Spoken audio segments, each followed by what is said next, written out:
Okay guys, so for the next phase of our growing, in Ireland unfortunately we have very wet and cold days. There's Crowley. But we did have this garden shed. So what we're doing is we're going to make the most out of the indoor space we have, and my son and my husband are in there right now, and they are lining the inside of it. Just showing the guys, people, what we're doing. We're lining the inside of the shed, which we washed out very good with mold-free soap, dried it out with a heater for a couple days. And now we're going to line it with some of the, what is it, like thermal insulation. Thermal reflective insulation. So soon this whole room will be filled on the inside, and then we can move all the little seedlings from inside there to inside here. And if it's about 6 feet tall in here, then it gives a lot of room for everything to grow, right? Yeah, it's gonna be amazing. It will be a perfect little house to grow all the vegetables and everything to make it ready to go outside. So very good. This is a very like a jump starting your veg. Yes, very good, lads. Thank you, Dimitri. Well, we'll keep you guys updated on the progress of the indoor-outdoor grow house.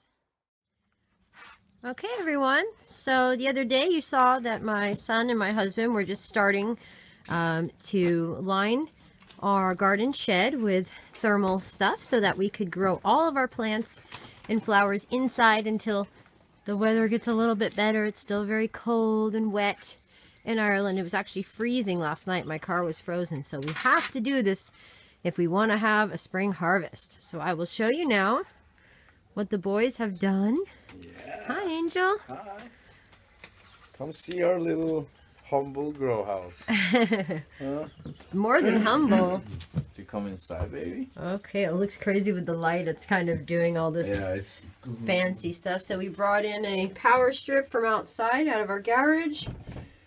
And we have kind of a really good industrial indoor grow light that can help with all different types of plants. So it's not really specific to one type. We really needed a kind of all over light that would give the plants everything they need. So we've got our onions down here. We've got lavender. We've got all kinds of pumpkins and onions, squash and cucumbers. We have tons of little mystery seedlings that I pop up. I collect seeds. It's kind of one of my favorite things to do, and sometimes I forget what they are. So we've got a lot of mystery seeds in here. And back there in the buckets we have peas, and down there we have cucumbers. We have a bunch of potatoes growing in there now. And as you can see, they went ahead and they lined all the top. There. Even taped in between, huh? Taped in between, so it's really tight and nice so no bugs come in here. That's kind of the most important thing when you have an outdoor grow house. Keep it very locked so you don't have to have unwanted bugs in there. We even have the seal behind the door we walked in sealed behind us with like a flap on the bottom. And it goes all the way up and around. And this is just a basic garden shed that was here when we moved in. It was really moldy inside and kind of gross. So we gave it a lot of love and, you know, dried it out a few days, and we've sealed it up even down to the floors. So this is going to be a real safe spot to get all these babies ready to then go outside to our outdoor garden. We don't like to grow indoors. In fact, I've been really sad that I've had to come out here now to see the plants, but it will be worth it for them in the long run when they are able to go outside and thrive in their natural conditions. Yeah. So we'll keep you guys updated on our indoor grow house and all of our babies, and the Back to the Garden first harvest should be coming up here in the spring. And we will be selling to some local farmers markets and possibly getting a few contracts with local shops here in Kilkenny and down in Waterford, and just to sell our things, because, you know, everybody in the world needs to eat. Everybody in the world needs to be healthy.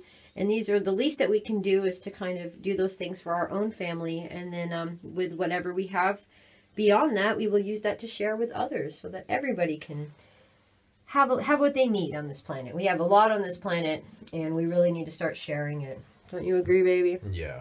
And if everybody has their own food to eat, a lot of things will be solved. And if everybody did a little thing like this, it's a small investment. It costs you maybe a couple $100 to get this on the road, and it's very worth it. So please, guys, take care of your own business and eat your own food, so you know what you put into yourselves, because there's a lot of stuff out there that's not supposed to for our best interest. So you might as well start doing something with it at home. And why don't you tell people what that is? Because not everybody knows these things, honey. It's a lot about more like GMO manipulated food and all kinds of extra chemicals they spray with. All these things are really to keep it growing in that kind of environment that they grow it in, but they have kind of a wrong way of seeing how they grow stuff. And GM means genetically modified for people that don't know.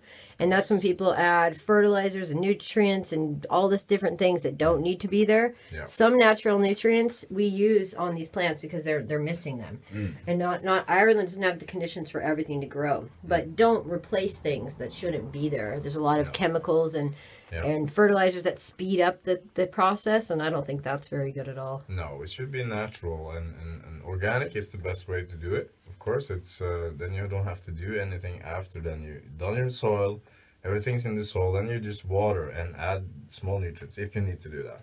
And again, we're only doing this because, you know, I'm from California where we can grow everything outside. This is the natural sun, but we're trying to kind of recreate that. But again, like you said, the light was about $100 and all of the thermal stuff was about $100. And that's really our only investment.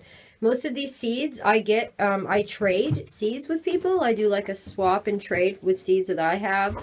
And so I basically don't pay for seeds at all. All the containers were kind of ones we either had lying around or ones we will only buy on clearance. There's a place called Home Base in Woody's here in Ireland where you can get these great peat pot containers. These ones made out of the natural biodegradable material. I got those for 1 cent. So if you really take your time and just do a little research, you'll find that you can do this for nothing. Those 2 pots back there that we have the peas in, that's just an old, that was a coal bucket. It had a bucket of coal. We washed it out. This one was a paint bucket. We washed it out. I mean, be creative. It doesn't have to cost a lot of money to do this stuff at all. No, you just got to do it and be creative about it. You can grow stuff in whatever. People grow in bags, in all like... tires we have out there.